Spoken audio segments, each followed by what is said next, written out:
Abandoned bride by a millionaire. Years later, he sees her with triplets and takes her to court. Hello, welcome, enjoy, and subscribe. Don't forget to activate notifications. Mary Campbell stood in front of the full-length mirror, her wedding dress glowing with the soft amber light of the suite. She adjusted the lace veil for what felt like the 100th time, each movement more careful than the last. The room was silent, except for the rhythmic ticking of the wall clock. 11:30 a.m. The ceremony was supposed to begin in 30 minutes. Her heart raced with excitement, nerves, and love. Today was the day she would become Mrs. John Ferguson, the wife of the richest man in Boston. Everything was supposed to be perfect, but then the phone rang. Mary's heart stopped for a moment as she turned to answer, still smiling. Hello. Her voice was soft, trembling. There was a pause, a long and heavy silence. Mary, John's voice was cold, distant. I'm not coming. The words hit her like a punch to the gut. She felt the air leave her lungs, her heart tightening painfully in her chest. What? She whispered, disbelief thick in that one word. It's over. I can't do this. I need to focus on the company now. You'll understand one day. With that, the line went dead. The phone slipped from her hands and crashed to the floor as she stared at her reflection, a bride without a groom, a love story without a happy ending. As the minutes passed, Mary realized this wasn't just the end of a relationship, it was the beginning of a battle she never saw coming. Mary's world shattered that day, leaving her lost in a haze of pain and confusion. The luxurious hotel room, once a testament to John's wealth and status, felt cold and empty as she stood alone, surrounded by the remains of what was supposed to be the happiest day of her life. With tears blurring her vision, she tore off the veil and tossed it aside, the delicate lace crumpling on the floor, a symbol of all the promises John had just broken. In the days that followed, news of the wedding's cancellation spread like wildfire.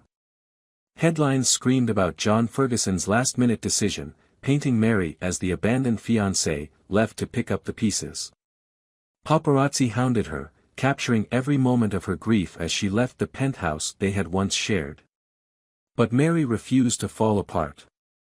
With no job, no connections, and nowhere to go, she packed her things and disappeared from the high society world she had once been a part of. She rented a small, run-down apartment on the outskirts of the city. It was a stark contrast to the luxury she was used to, but it was hers, free from John's shadow. One morning, about a month after the disastrous non-wedding, she sat in her tiny bathroom, staring down at a small plastic stick. Her hands trembled as a second line slowly appeared. Pregnant. Her heart sank, and then the shock transformed into something else, panic, confusion, hope. She couldn't call John, wouldn't after what he had done, after how easily he had walked away without looking back. There was no way she would let him back into her life. He didn't deserve it. But as the days turned into weeks and the weeks into months, Mary's small body swelled with life. For lives, as it turned out. Triplets.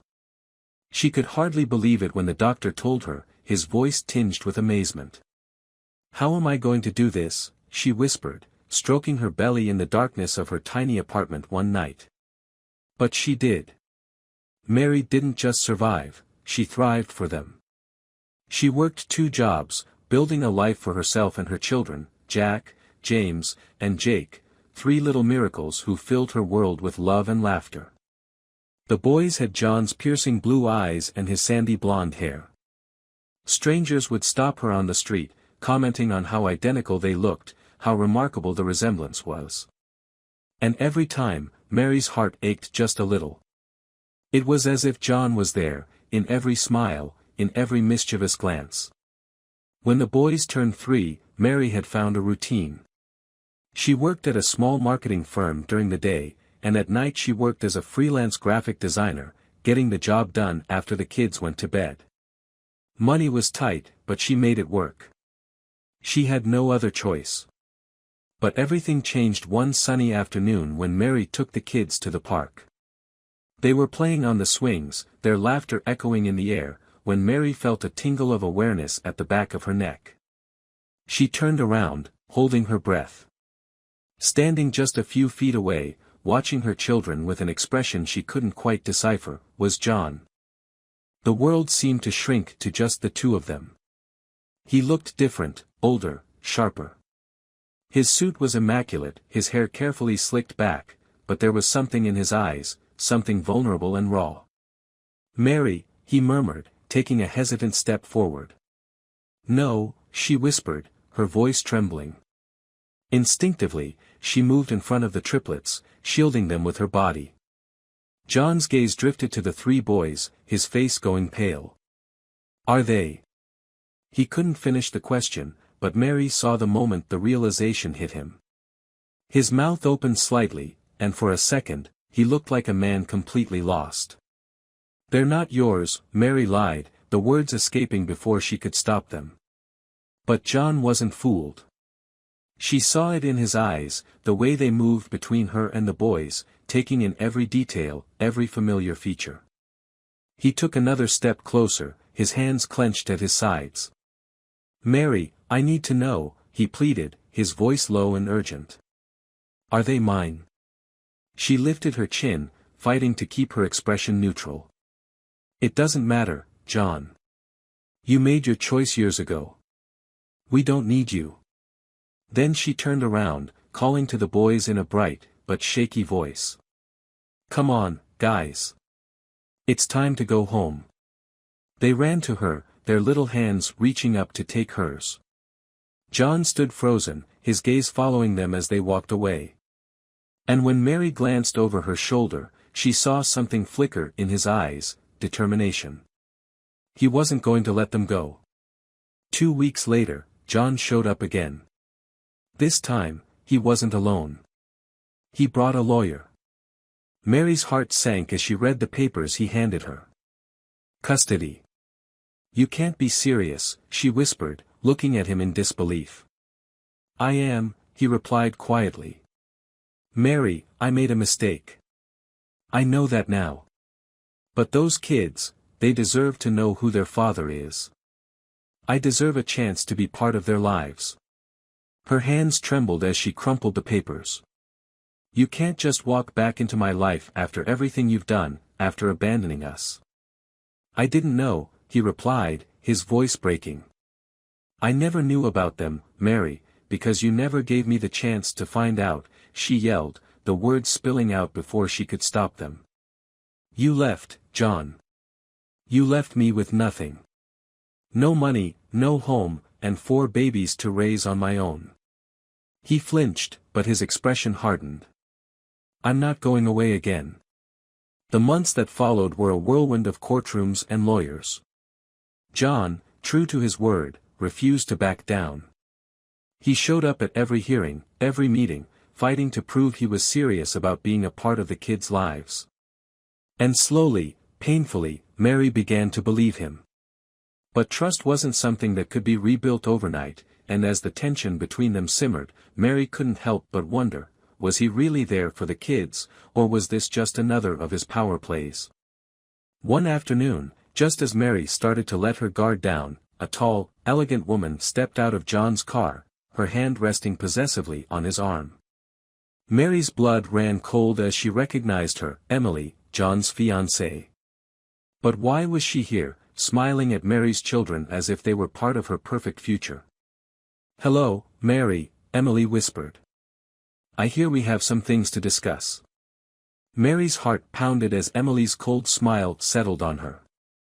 She looked as flawless as ever, dressed in a designer coat, her hair perfectly styled, and with that same aura of confidence that radiated off her. It felt like stepping back into a nightmare, one she thought she had escaped when John left her alone in that hotel room years ago. "What are you doing here?" Mary asked, keeping her voice low so the children, who were playing a few feet away, wouldn't hear. Emily tilted her head, looking amused. "Isn't it obvious?" She glanced at John, her expression softening as she linked her arm with his. "We're going to be a family." Mary's stomach twisted. "What are you talking about?" "We're getting married," Emily said, as if the words were perfectly reasonable, as if they weren't tearing Mary apart inside. "And John and I want to make sure these little ones are part of our lives." The implication hung in the air: our lives, our family. "They're not yours," Mary replied, her voice trembling, barely controlling the anger bubbling inside her. "You have no right." "Actually, we do," Emily interrupted, her voice smooth as silk. "John is their father, and as his wife, well, I suppose you could call me their stepmother." Mary's world began to tilt. How could this be happening? She had thought John's reappearance would be her biggest challenge, but now Emily was here, twisting the knife even deeper. "You're not their mother," Mary snapped, struggling to keep her composure. "You'll never be their mother." Emily's smile widened. "No, I suppose I won't. But I'll be in their lives, whether you like it or not." John, who had remained silent until now, took a step forward, his gaze fixed on Mary. "We want to make this work, Mary, for the kids," he said gently. "For the kids." The audacity of his words sent a wave of fury through her. She had spent the last 3 years fighting, to give her children the best life possible. And now John was trying to waltz back into her life with his fiancée, as if they could just take over. "You can't just come back and decide to form a family with my children," she whispered, her eyes blazing with anger. "Our children," John corrected softly. "And I'm not going anywhere." Mary looked at him, hating the way her heart clenched at that look in his eyes. The same look he used to give her when they were younger, when he made promises she had so foolishly believed. "Please, Mary," he murmured, "let's talk about this. I want to be in their lives." She took a deep breath, forcing herself to stay calm. "You can be in their lives," she said quietly but firmly, "but on my terms, not hers." Emily's smile faltered, a flash of anger darkened her eyes. "That's not your decision to make," she said icily. Mary's gaze never wavered from John. "Yes, it is. Because I've been here. I've raised them. I'm the one they call Mom when they're sick or scared." Emily opened her mouth to retort, but John put a hand on her arm, silencing her. He looked back at Mary, his expression conflicted. "I just want a chance," he whispered. "Please." Mary swallowed hard, her anger giving way to something softer, something painful. She didn't trust him, not yet, but the kids deserved to know their father. And deep down, a small part of her, a fragile part, wanted to believe he had changed. "I'll think about it," she finally said, her voice tense, "but you can't make demands. Not after what you did." John nodded slowly, relief washing over his face. "Thank you." But Emily looked furious. "Are you kidding me, John?" she snapped. "She's trying to control everything." "Enough, Emily," he said sharply, his eyes flashing. "This is between Mary and me." Mary watched as Emily's face twisted in rage, but she turned on her heel and stormed off to the car without another word. John stayed a moment longer, still looking at Mary. "I mean it," he murmured. "I want to do right by them." And then he turned and followed Emily, leaving Mary alone again. That night, Mary couldn't sleep. Every time she closed her eyes, she saw Emily's face, smiling triumphantly as if she had already won. She knew what was happening. This wasn't just about the kids, it was about control, power. Emily wanted to put Mary in her place, to remind her who John really belonged to. But Mary wasn't going to let it happen. The next morning, she called her lawyer. They had a long, tense conversation, going over every option, every possibility. By the time they hung up, Mary was exhausted, but her resolve had hardened. She would fight for her kids, no matter the cost. The first custody hearing was set for 2 weeks later. Mary arrived at the courthouse early, her heart pounding. John was already there, looking tense but determined. And beside him, like a shadow, was Emily. The hearing was brutal. Emily's lawyer painted Mary as an unfit mother, bringing up every struggle she had faced, every mistake she had made. They talked about her low income, her small apartment, the fact that she had no family support. "It's clear that Miss Campbell is not providing these children with the life they deserve," the lawyer said, his tone dripping with disdain. "Mr. Ferguson, on the other hand, can offer them stability, security, and a loving home." Mary clenched her fists under the table. How dare they? How could they judge her for doing the best she could, for making sacrifices John had never even considered? But then, her lawyer stood, his voice calm and steady. "Miss Campbell has raised these children alone for the last 3 years. She has been their primary caregiver, their source of love and comfort, and despite her circumstances, she has never asked Mr. Ferguson for help. She has provided for them to the best of her abilities, and the children are happy, healthy, and deeply loved." John shifted uncomfortably, his gaze dropping to the table. Mary's heart ached as she watched him, torn between wanting him to understand and wanting him to suffer as much as she had. The judge, a stern-looking woman in her 50s, listened to both sides before leaning forward, her gaze sharp. "Miss Campbell," she said in a measured tone, "I believe you are a good mother, but I also believe that children deserve to know both parents, if it's in their best interest. Are you willing to work with Mr. Ferguson to create a shared custody agreement?" Mary swallowed hard, her eyes shifting to John. His expression was open, almost pleading. He looked different, not like the cold, distant man who had left her, but like the John she used to know. Slowly, she nodded. "Yes, Your Honor." John's shoulders sagged in relief, and for a moment, just a moment, Mary allowed herself to hope. Maybe this could work, maybe they could find a way to co-parent, if nothing else. But as she turned to leave, Emily stepped in her path, blocking her exit. "You're making a mistake," she hissed, her eyes burning with hatred. "I'll destroy you, Mary. Mark my words." Mary stared back at her, shock giving way to a slow-burning rage. "You can try," she whispered, "but I'm not letting you take my kids." And as she walked away, Mary knew one thing for sure, the real battle was just beginning. The weeks that followed were a whirlwind of confusion, tension, and uncertainty. The children, too young to understand the complexities of a custody agreement, only knew that suddenly they had a father. A father who was a stranger, but who looked exactly like them. John tried, Mary had to admit. He picked them up every weekend, took them to the zoo, to sports games, to amusement parks. He tried to learn about their favorite things, Jesse's obsession with soccer, Jake's love of drawing, and Jack's fascination with numbers and puzzles. But no matter how hard he tried, there was always an underlying current of discomfort, a stiffness in their interactions that the kids noticed. And every time Mary watched him try to connect, a small part of her still felt that same sting of betrayal. "I'm their father," he told her one night as he dropped the kids off, his voice soft but firm. "They deserve to know me." "I know," Mary replied, her arms crossed protectively over her chest, "but they're confused, John. You can't just walk into their lives and expect them to accept you right away." His expression hardened. "What do you want me to do, Mary?"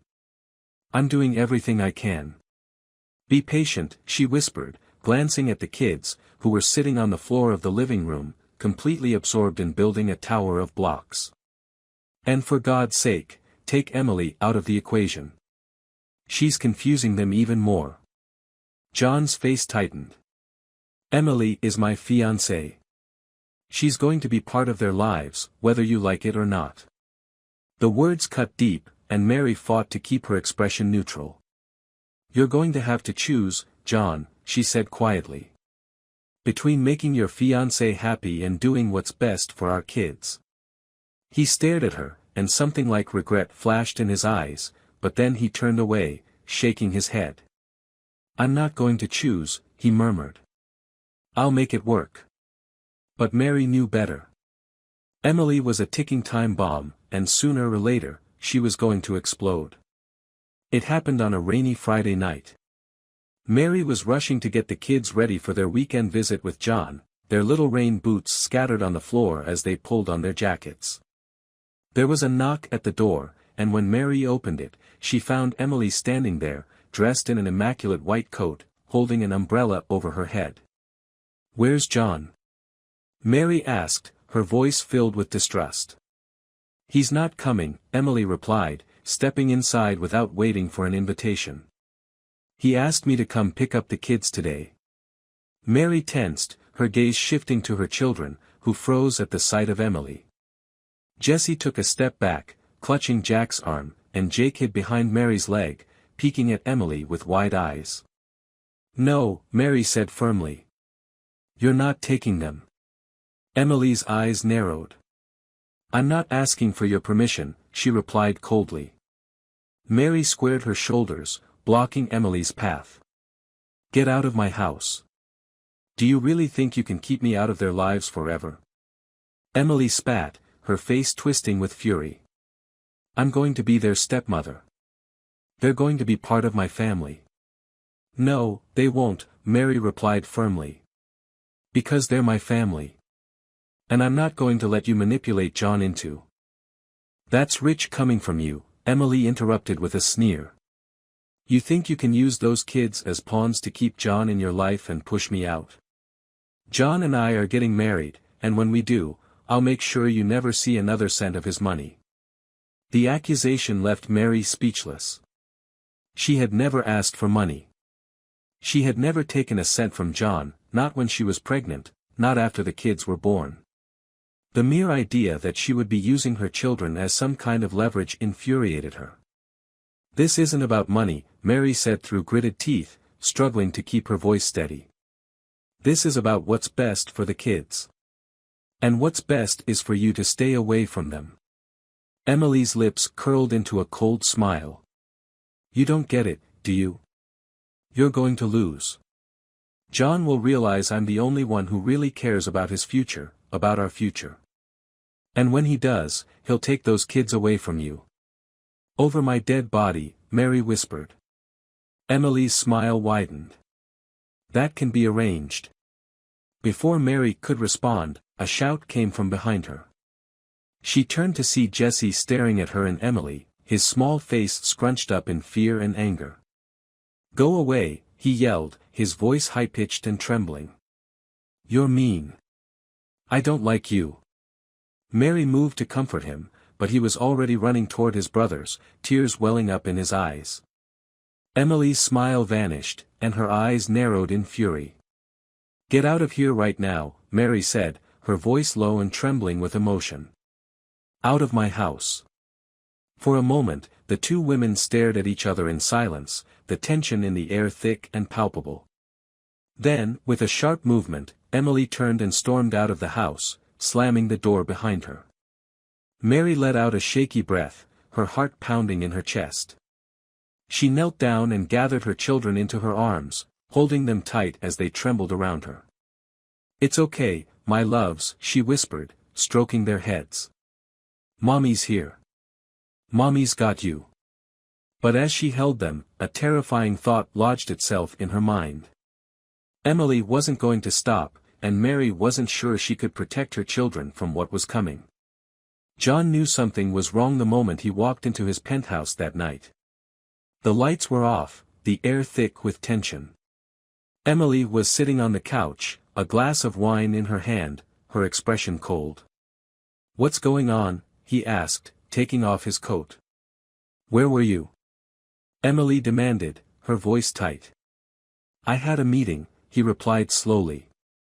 "I thought I told you." "You didn't tell me anything," she snapped, "and I had to go pick up your kids, like I'm some kind of maid." John frowned. "You went to Mary's house?" "Yes, I went to Mary's house," Emily said, raising her voice. "Because you didn't show up.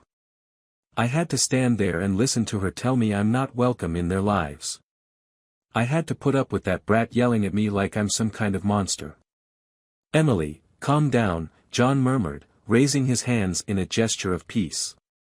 "They're just kids. They don't understand." "They don't understand because you won't let me be part of their lives," she shouted, jumping to her feet. You're letting her push me out of everything, John. You're letting her win. Win? He repeated, incredulous. This isn't a game, Emily. Those are my children. And what am I? She hissed, her eyes burning with rage. Just a replacement. Someone to warm your bed until you decide to play daddy. Emily, stop, he said sharply. This isn't about you. It's about them. No, John, she whispered, stepping closer, her gaze dark and dangerous. It's about us. And if you don't make a decision soon, you're going to lose me forever. John stared at her, his heart pounding. He loved Emily, he knew that. But the kids, they were his flesh and blood, innocent in all of this, caught in a war they didn't deserve. I can't walk away from them, he said softly, not again. Emily's face twisted in rage. She threw her glass against the wall, the sound of shattering glass echoing in the empty penthouse. Fine, she spat. But don't come crying to me when she takes everything from you. And then she was gone, slamming the door behind her, leaving John alone in the dark. The custody battle dragged on for months, wearing Mary down little by little. Every time she stepped into that courtroom, she braced herself for another attack, another attempt by Emily's lawyer to paint her as an unfit mother. But no matter how hard they tried, Mary stood her ground, refusing to be intimidated or worn down. John, torn between his love for his children and his crumbling relationship with Emily, tried to play the mediator. He assured Mary again and again that he wanted what was best for the kids, but his actions, arriving late to visits, missing important milestones, told a different story. Until one day, everything changed. It was a sunny afternoon when Mary received an unexpected call from her lawyer. Emily has filed for full custody, her lawyer said. Not John. Emily. She's claiming that you're emotionally unstable and that the children would be better off living with John and her. The audacity of it left Mary speechless. She can't do that, can she? She whispered, gripping the phone tightly. No, she can't, her lawyer replied, but she's trying to use her influence and money to sway the judge. We need to prepare for the worst. The next hearing was a whirlwind of emotions.